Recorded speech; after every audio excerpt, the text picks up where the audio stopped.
سلمان صاحب آپ سے گفتگو کا آغاز کرتے ہیں. 8 فروری کو الیکشن ہوگا، لیکن کیا اس الیکشن کا فیئر اینڈ فری ہونا بھی بہت ضروری نہیں ہے، اور اس سلسلے میں کون سا ادارہ کیا کردار ادا کر سکتا ہے؟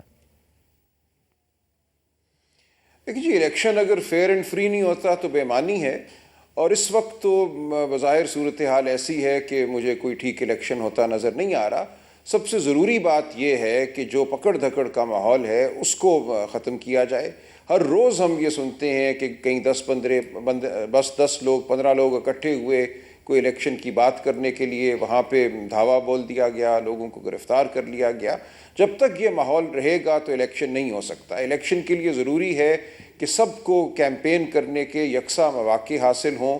آپ لیڈرشپ کو جو ہے رہا کریں، چاہے وہ بیل پہ رہا کریں یا مقدمات اگر نہیں بنتے تو مقدمات کو خارج کریں، لیکن جب تک آپ پہلی سطح کی، دوسری تیسری سطح کی لیڈرشپ کو موقع نہیں دیں گے الیکشن میں حصہ لینے کا، کیمپین کرنے کا، جلسے کرنے کا، میٹنگز کرنے کا، ان کے پوسٹر بینر یہ اگر لگانے کے یکساں مواقع نہیں ہوں گے تو کوئی نہ ہوا بنتی ہے، نہ اس میں کوئی ایک غیر جانبداری کا کوئی تاثر پیدا ہوگا.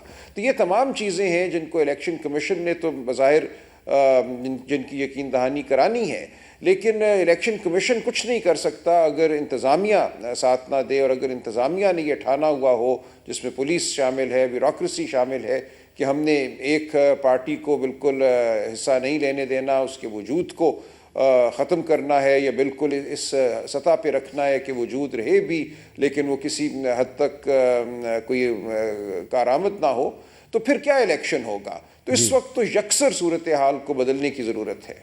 اچھا جی، بیرسٹر ظفر اللہ خان صاحب، صدر عارف علوی صاحب نے خط بھی لکھا ہے اور اس میں انہوں نے بھی لیول پلینگ فیلڈ کی طرف اشارہ کیا ہے، اور بھی کچھ انہوں نے واقعات کا ذکر کیا ہے جن کا ذکر جو ہے وہ سلمان اکرم راجہ صاحب بھی کر رہے ہیں.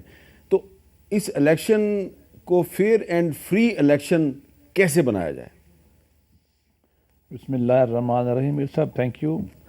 ایک بات ہے جنرک کہ الیکشنز کو کیسے فری فیئر بنایا جائے.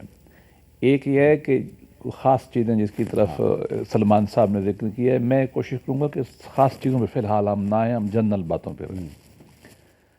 پاکستان میں الیکشنز کرانے اور ان کے نتائج کی ایک خاص تاریخ ہے. جی، پہلے ایک آدمی الیکشن کراتا تھا، اس کا نام تھا ڈپٹی کمشنر، سب کچھ کر لیتا تھا. محترمہ کے خلاف جو الیکشن ہوا، وہ ڈپٹی کمشنر نے سارے کونسلروں کو بلاتا تھا، اس کے بعد اپنی مرضی سے ووٹ کرائے. محترمہ فاطمہ جی، آپ کو پتہ ہی ہے. 71 کا الیکشن ہوا، لوگ کہتے ہیں یہ بڑا فیئر تھا، بالکل نہیں تھا. قتل و خون کی ہولی چل رہی تھی اس پاکستان میں، یہاں بھی تھی، تو اس میں کیا الیکشن ہونے تھے. لیکن جو بھی رزلٹ آیا، ہم نے سابق D G I S P R brigadier A R Siddiqui صاحب نے اپنی کتاب میں لکھا ہے کہ اس الیکشن میں جنرل غلام عمر صاحب کے ذریعے پیسے تقسیم کیے گئے تھے. بہت کچھ کیا گیا، بندے مر رہے تھے یار، کیا الیکشن ہونا. اس کے بعد 73 کا جو ہوا، بہت بڑا حادثہ ہوا ہمارے یہاں پاکستان میں. پھر 77 آیا، وہ تسلیم نہیں ہوا. اس کے بعد جتنے بھی الیکشن آئے وہ تسلیم نہیں ہوئے.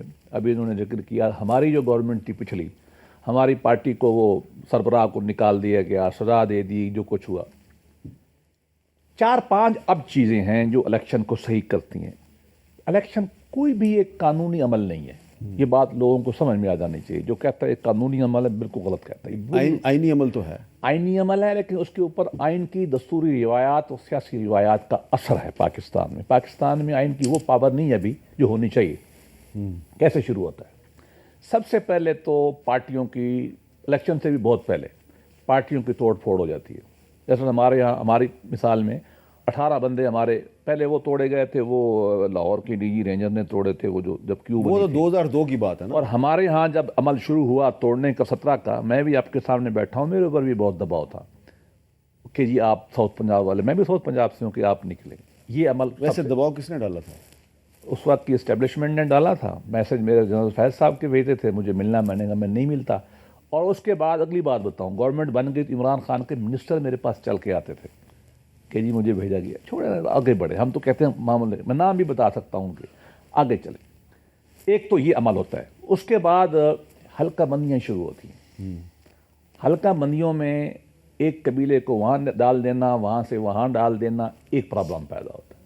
اس میں ووٹوں کو دیکھ کے آپ کٹ پھٹ کر سکتے ہیں. آپ کو پتہ ہوتا ہے کہ اس آدمی کی پاکٹ ہے ووٹ کی، اس کی ایک پاکٹ ہے, یہ ایک بہت بڑا عمل ہے. پھر اس کے بعد کیا ہوتا ہے, جب آپ پولنگ اسٹیشن بناتے ہیں, پولنگ سٹاف آپ لگاتے ہیں, اس میں بڑا زور ہوتا ہے کس محکمے کے آئیں گے, کون ہوگا, کیسے بیٹھا ہوگا.